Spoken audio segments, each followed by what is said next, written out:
Vous pensez que l'IA devient de plus en plus gourmande en ressources? Attendez de voir ce qu'il vient de se passer. Il y a quelques jours à peine, DeepSeek a discrètement lâché quelque chose qui pourrait complètement changer la donne. Et le plus drôle, ou le plus inquiétant, c'est qu'au début, personne n'a capté l'importance du truc. Alors voilà le contexte. On a tous entendu parler de DeepSeek, cette entreprise chinoise qui a fait trembler Wall Street en janvier dernier et qui avait fait s'effondrer les marchés.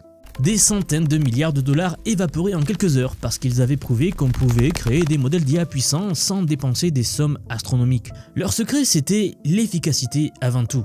Là où les entreprises américaines jettent des GPU, des puces de calcul, à l'appel, DeepSeek trouve des moyens malins de faire plus avec moins. Vous connaissez le fameux adage maintenant, less is more. Et devinez quoi, ils viennent de recommencer. Il y a une semaine, le 20 octobre, ils ont publié DeepSeek OCR. Ok, c'est ce nom qui fait penser à un scanner de bureau et qui n'a pas vraiment fait vibrer les foules au premier abord. Sauf que ce petit modèle de 3 milliards de paramètres cache quelque chose d'énorme. Il peut prendre un article de 1000 mots et le transformer en seulement 100 tokens visuels. 100 tokens pour représenter 1000 mots. D'après les premiers résultats, on parle d'une compression de 10 fois supérieure avec une précision de 97%. Et ça, eh bien, ça change absolument tout.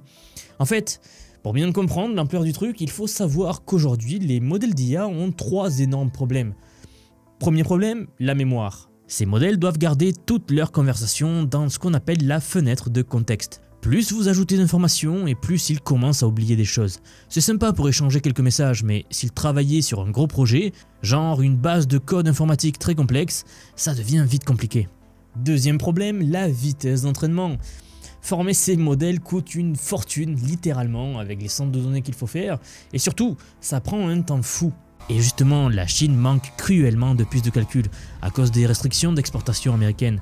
Donc, toute leur stratégie repose sur l'efficacité. Troisième problème, augmenter la fenêtre de contexte coûte très cher. En fait, plus vous l'agrandissez, plus ça ralentit tout le système et plus ça vous coûte les yeux de la tête.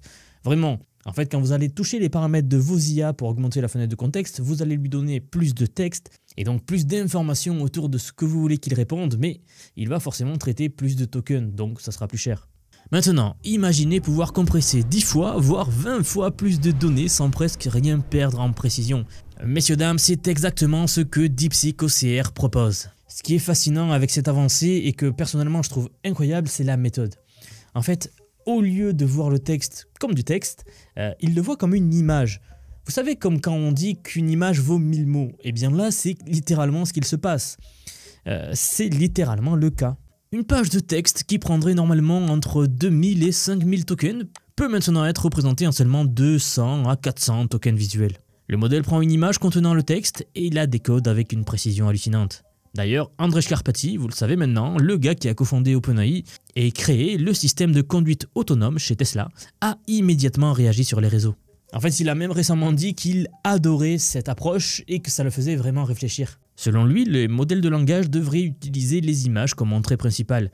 Même le texte brut devrait être d'abord rendu sous forme d'image avant d'être traité. Cela semble contre-intuitif, mais réfléchissez-y. Une image peut contenir énormément d'informations compressées de façon naturelle. Ok, mais attendez parce que ça devient encore plus intéressant. Le système de DeepSeek utilise 2 composants. Le Deep Encoder, qui est l'encodeur visuel avec environ 380 millions de paramètres, et le décodeur, qui lui utilise une architecture appelée le Mixture of Experts. On va pas du tout rentrer dans les détails techniques, mais cette architecture est maligne. Au lieu d'activer tout le modèle à chaque fois, elle active seulement une petite partie des experts nécessaires pour chaque tâche. Résultat, c'est ultra rapide et ultra efficient. En fait, avec une seule carte graphique A100 de Nvidia, ce système peut traiter 200 000 pages par jour. 200 000 pages, oui, par jour, c'est sur une seule carte graphique. Et là où ça devient vraiment fou, c'est quand on regarde les benchmarks. DeepSeek OCR écrase des modèles beaucoup plus gros. Il surpasse GOT OCR qui lui utilisait 256 tokens par page. Et il pulvérise même MineurU qui en utilise plus de 6000. Et alors dans d'autres modes, il descend même à 100 tokens par page. C'est comme si vous avez quelqu'un qui avait trouvé le code de triche pour compresser les données. Vraiment. Il y a quelque chose qui se passe en ce moment dans le monde de l'IA, et DeepSeek OCR n'est qu'un symptôme. Début octobre, Microsoft a sorti son agent Framework pour permettre à n'importe qui de créer des agents IA complexes. Google continue ses avancées folles en informatique quantique et vient d'annoncer une percée qui permet à leur ordinateur quantique donc de calculer 13 000 fois plus vite que les supercalculateurs classiques aujourd'hui. On en a dédié une vidéo d'ailleurs il y a très peu, alors il y a 2 ou 3 jours. Si vous ne l'avez pas vu, ça vaut le coup de le regarder. C'est une grosse percée qui a eu lieu dans le domaine de quantique, mais comme je le dis souvent, le domaine accélère en ce moment, vous le voyez certainement dans le nombre de vidéos que je publie par rapport à la quantique, c'est car les études sortent en chaîne. Même notre modèle de Google avait découvert de nouveaux traitements potentiels contre le cancer en simulant plus de 40 000 médicaments. On vit une période où les capacités émergentes des modèles apparaissent à mesure qu'on les fait grandir.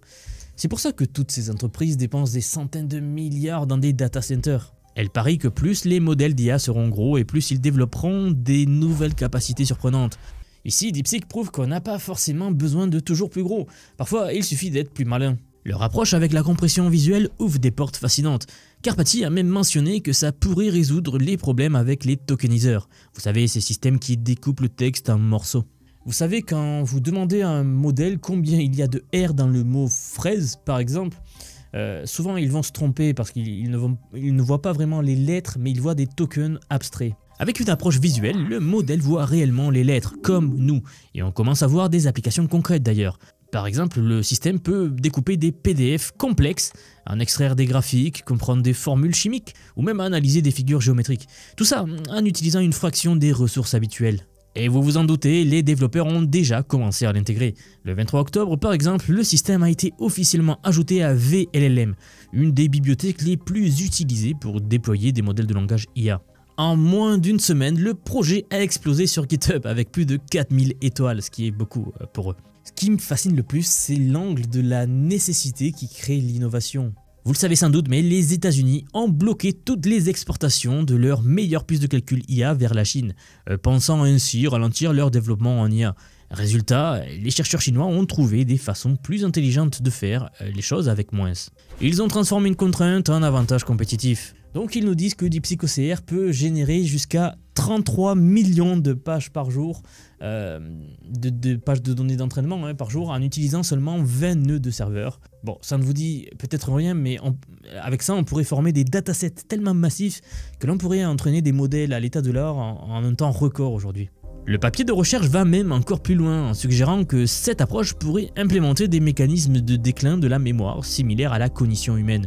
En fait, les anciennes conversations que vous allez avoir avec les IA pourraient être progressivement sous-échantillonnées à des résolutions plus basses, consommant donc moins de tokens tout en conservant les informations clés vous concernant. C'est une forme d'oubli computationnel qui limite la mémoire biologique.